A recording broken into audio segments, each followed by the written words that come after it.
Imagine a man sitting in a cold farmhouse in the Italian countryside. The year is 1513. He has just been stripped of his government position, tortured, and exiled. He has nothing left but a quill, some ink, and 500 years of history running through his head. That man is Niccolo Machiavelli, and in that farmhouse, he writes a small book. A book so dangerous that it will be banned by the Catholic Church. A book that kings will pretend to hate while secretly reading it under candlelight. That book is The Prince. Now fast forward exactly 400 years. It is 1919. The Great War has ended. The world's most powerful nations gather in the Hall of Mirrors at the Palace of Versailles. They are here to decide the fate of Germany, and, though they do not know it yet, the fate of the entire 20th century. They will make a decision so catastrophically wrong that a man dead for 4 centuries could have warned them against it. In fact, he did. This is the story of how Niccolo Machiavelli predicted the Treaty of Versailles, 400 years before it happened.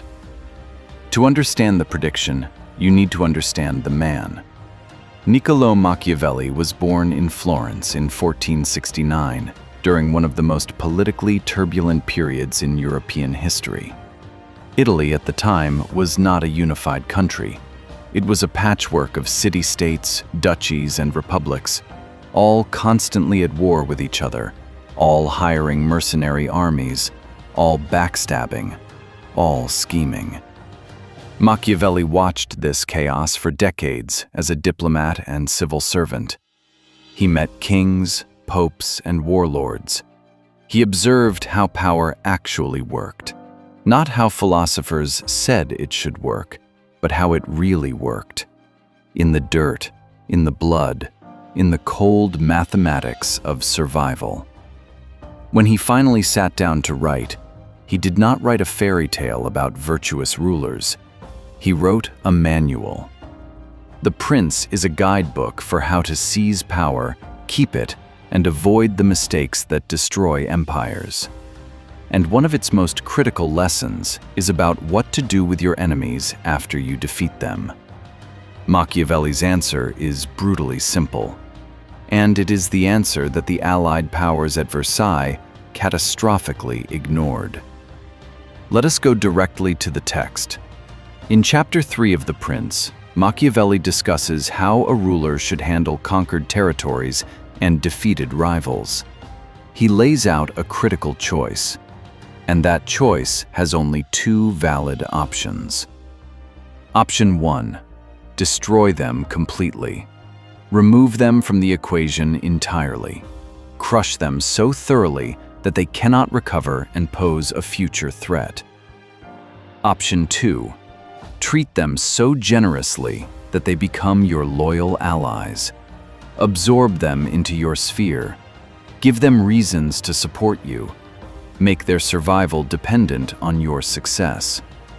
What you must never do, and Machiavelli is emphatic on this point, is the thing that seems most reasonable, most moderate, most civilized.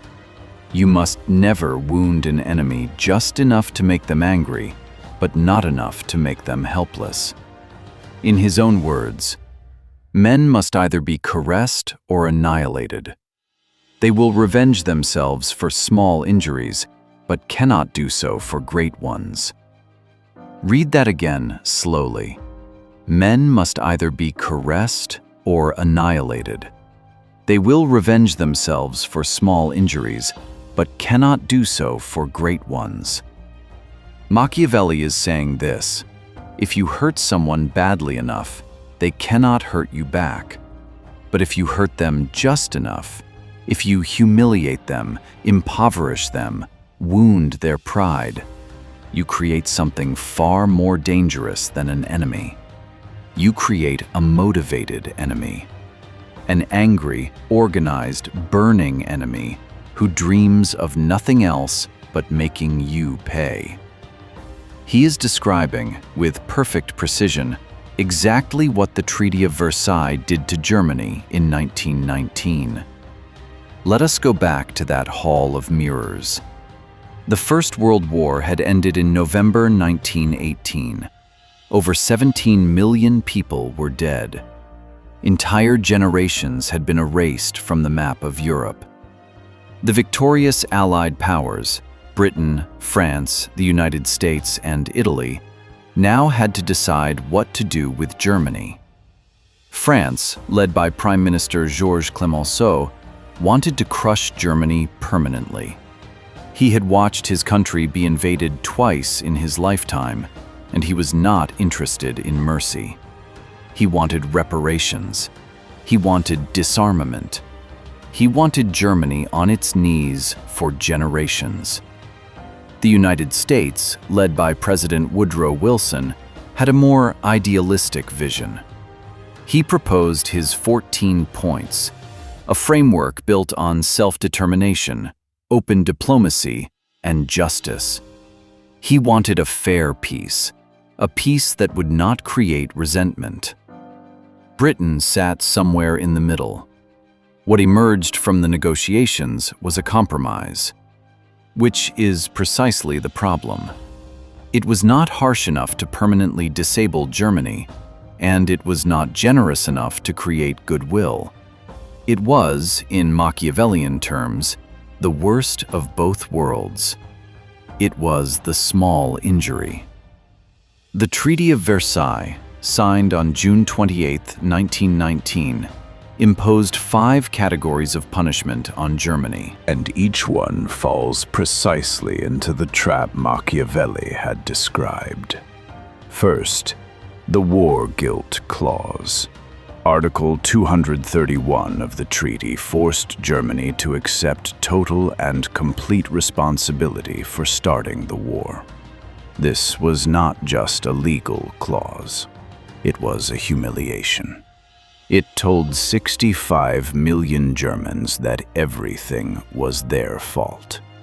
It was designed to justify the reparations, but psychologically, it lit a fire. Second, reparations. Germany was ordered to pay 132 billion gold marks in war reparations, a staggering figure. But here is the Machiavellian irony. It was not enough to actually destroy Germany's economic capacity permanently. It was just enough to strangle it slowly, creating years of suffering and resentment. Third, territorial losses. Germany lost 13% of its territory and 10% of its population. Millions of ethnic Germans suddenly found themselves living in foreign countries: Poland, France, Czechoslovakia. This was not annihilation. It was amputation. Germany still existed. It still had a national identity. It still remembered what it had lost. Fourth, military restrictions. Germany's army was capped at 100,000 men. Its navy was neutered. It was forbidden from having an air force. Not destroyed, just humiliated. Stripped of its ability to defend itself, but left entirely capable of rebuilding the moment restrictions lifted. Fifth, the Rhineland occupation. Allied troops occupied German territory for 15 years. Every single day, German citizens looked out their windows and saw foreign soldiers on their soil. Add all of this together, and you have not crushed Germany. You have not won Germany over. You have handed Germany a list of grievances, a burning sense of injustice, and enough national coherence to one day act on it. Machiavelli saw this coming. He had seen it happen in miniature dozens of times across the Italian city-states. A defeated lord, humiliated but not destroyed, who plots for years and returns with vengeance. What makes this tragedy even more profound is that people at the time said exactly this. John Maynard Keynes, the brilliant British economist, attended the Paris Peace Conference as a representative of the British Treasury. He watched the negotiations with mounting horror. In 1919, he published a book called The Economic Consequences of the Peace. In it, he warned with almost prophetic precision that the reparations were too large to be paid, that the humiliation was too great to be absorbed, and that the treaty would not bring lasting peace. It would plant the seeds of another war within a generation. He was called naive. He was called a German sympathizer. He was largely ignored. Even Woodrow Wilson himself, architect of the idealistic 14 Points, left Paris deeply troubled. He later expressed fear about the consequences of what had been signed. But political pressures, French demands, and the exhaustion of prolonged negotiations had produced something he knew in his bones was wrong. Ferdinand Foch, supreme commander of the Allied forces, was even more blunt. Upon seeing the final treaty, he reportedly said, "This is not a peace. It is an armistice for 20 years." He was off by just a few months. World War II began 20 years and 65 days after the Treaty of Versailles was signed. Let us trace the chain of causation, because this is where the Machiavellian prediction becomes almost painfully precise. The reparations destroyed the German economy. By 1923, inflation had become so catastrophic that it took a wheelbarrow full of paper money to buy a loaf of bread. Life savings were wiped out overnight. The German middle class was annihilated financially. Into this despair walked a veteran of the First World War, a failed artist, a man who had nothing but fury and an extraordinary gift for channeling the humiliation of an entire nation into a singular, terrifying political vision. His name was Adolf Hitler. Hitler's rise is unthinkable without Versailles. His entire early political career was built on one central promise. He would undo the shame of 1919. He called the treaty the Diktat, the dictated peace, and he used the war guilt clause as a recruiting tool at every rally. He pointed to the occupied Rhineland, to the lost territories, to the amputated military, and he told Germans they had been betrayed, that the treaty was an act of humiliation that demanded revenge. The people listened, because Machiavelli was right. Small injuries do not break men. They inflame them. Germany had been wounded enough to be angry, not wounded enough to be helpless. It had been given a reason to fight back. And it did. Now here is where the story becomes more than just history. After the Second World War, the Allied powers faced the same question. What do we do with Germany this time? And this time, they had learned, or at least one side had. The United States launched the Marshall Plan. $16 billion, roughly $170 billion in today's money, poured into rebuilding Western Europe, including West Germany. They did not humiliate the defeated nation. They rebuilt it, They turned a destroyed enemy into an economic partner, a democratic ally, a cornerstone of the Western world. West Germany became one of the most stable, prosperous, and peaceful nations on earth. Machiavelli's option 2 in action: caress them so completely that they become your greatest ally. The Machiavellian lesson echoes in modern conflicts too.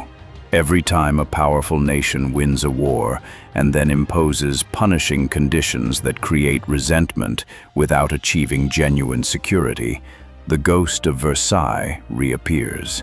History keeps presenting the same choice, and leaders keep struggling to grasp the mathematics of how you treat the defeated. Niccolo Machiavelli died in 1527, having never achieved the political comeback he so desperately wanted. He died in obscurity, his work misunderstood, his name already becoming synonymous with cynicism and manipulation. But the man sitting in that cold farmhouse in 1513, writing furiously, was not being cynical. He was being precise. He was studying human nature with the cold eye of a scientist and drawing conclusions that most people found too uncomfortable to face. One of those conclusions was this: how you treat the people you defeat matters more than the victory itself. Humiliate them just enough, and you have not won a war. You have scheduled the next one. The men at Versailles in 1919 had access to centuries of history. They had access to Machiavelli. They had advisors like Keynes screaming warnings from inside the room. They chose the middle path, the one Machiavelli had explicitly marked as fatal, and the world paid for it with 50 to 80 million lives. The question is not whether Machiavelli was right. The question is whether we are listening now. Thank you for watching. If this video made you think, share it with someone who loves history or someone who makes policy. Subscribe, because the next video asks an equally uncomfortable question about the past that is still very much with us. History is not past. It is just waiting to be repeated.